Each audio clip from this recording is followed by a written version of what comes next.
Has any changes? Any Proposed changes? to Any that? proposed changes on the minute?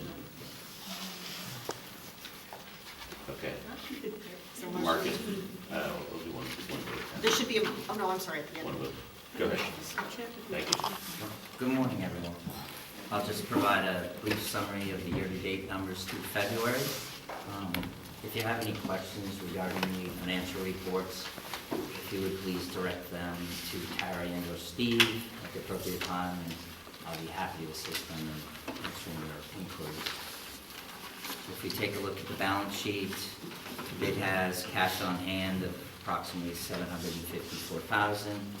They currently have an invoice in with the city for an additional $493,000, and we expect to receive those funds likely in this month of March. The balance sheet also contains accounts receivable of prior year assessments of about $69,000. So this represents assessments from 2018 that were billed but not received by the city or not dispersed by the city to the bid by the end of 2018. But those assessments are likely to come in future periods. We also have accrued expenses of about $60K. It's comprised mostly of clean services contract for February, which their services were not yet invoiced to the bid as of the end of February. Moving on to the income statement. Spending in all three categories is under budget.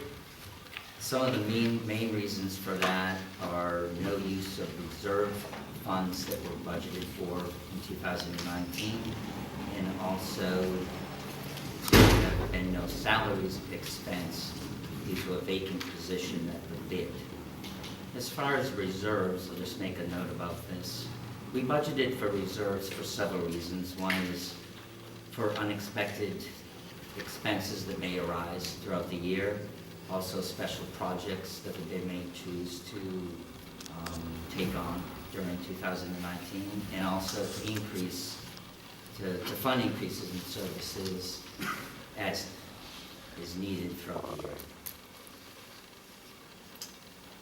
In summary, the bid is in a strong cash position, and expenditures are under budget through the first 2 months of the year. And that's all I have to report for today. Thank you for your time. Thank you. Okay, so I'll do a roll call vote for approval of the minutes from November 9th, 2018, December 12th. Before you do, I just also want to mention, it's also been raining a lot, which has meant that we have needed less people on the street or no people during certain times. So that has reduced the expense for clean and safe services and will allow us to better serve the community during the summer months when we need the staff the most. But that will also, cause us to be a little under budget in the first few months. Can I ask a question on that comment, please? Does that mean that Clean and Safe don't actually assist the unhoused when there's extreme conditions? No, what happens is, it is predominantly a pullback in clean team services. What Eleni and I do on literally a day to 2 day in advance basis is we look at the weather, we look at the percentage of rain and what hours it's likely to fall. And generally speaking, if there's a high percentage chance of rain that falls largely during the hours our clean team operates, which the primary hours are 7 a.m. to 4 in the winter. We do have a supervisor from 5 to 6 to do some pickup tasks in the district. But if we're going to get a lot of rain between 7 and 4, we will ask first for volunteers, people who are willing to take a voluntary call off. And if necessary, we will reduce staffing. It's pretty miserable for our clean team workers to be out there on the street pushing a cart in heavy rain. It's not great for them. If they have respiratory issues, it's particularly not great for them.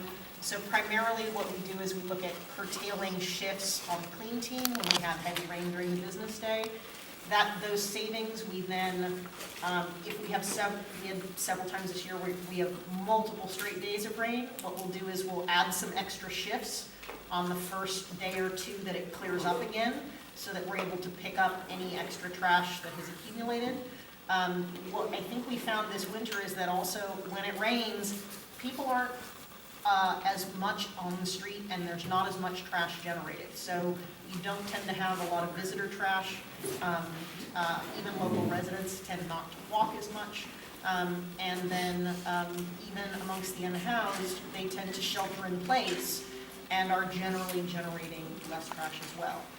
So we found that has generally worked well, and we're discussing, we will have a little bit of savings for the first 2 months of the year, and we're looking at a number of possibilities. One of the things we're very early at discussing is about perhaps as we go into the summer season, doing sort of a bigger push over a day or a weekend, where we would put some extra folks out into the street to help handle the extra volume, maybe tackle some strategic projects that we haven't yet been able to get to, things like that. So, And the tourism that is the source of most of the trash is gone.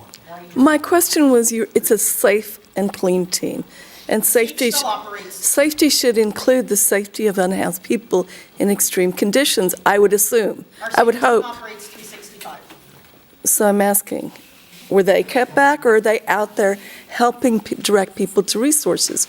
Because No, the people safety have team- died in Venice The safety of team these operates conditions. 365 days, and we don't curtail the shifts in the rain. Depending upon the level of rain, we do pull them off foot patrol or bike and put them in the vehicle, so that does vary. So it depends on the particular conditions in the district, but no, our safe team operates 365. And our clean team has some presence as well, but what we do is on the rain days, we pull down to usually a supervisor and a driver, sometimes also driver's assistants.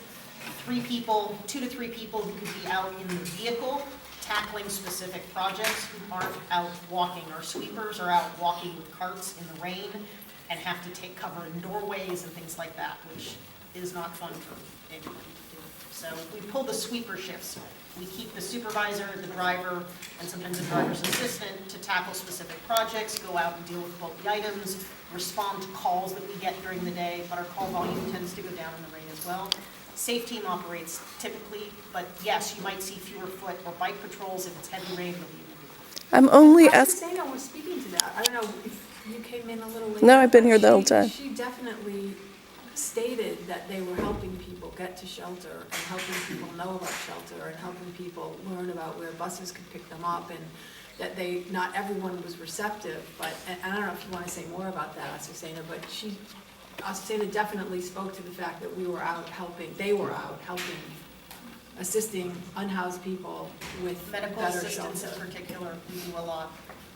We call medical assistance for unhoused members quite a bit. Because it was cold and because it Yeah, was so- raining.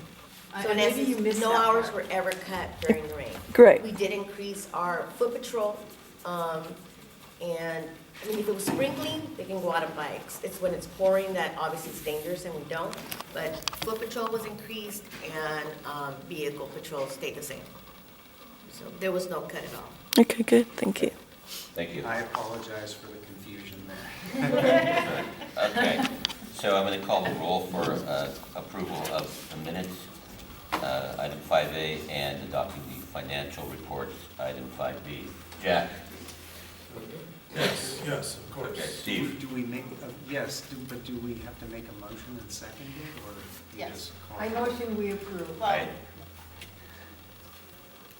Is there a I motion, second. for me to call the roll of a vote for adoption of the approval of the minutes and Connie? financial reports? Connie moves, I Okay, second. all right, good. Jack? Yes. Steve? Second. I'm a yes. Yes. Thank you. Okay. Item 6, new business. Connie Brooks, we'll talk about item 6A, the 2019 agreement with Tornado Creative for website, mailing list, and related services. Thank you, Connie, for all your efforts.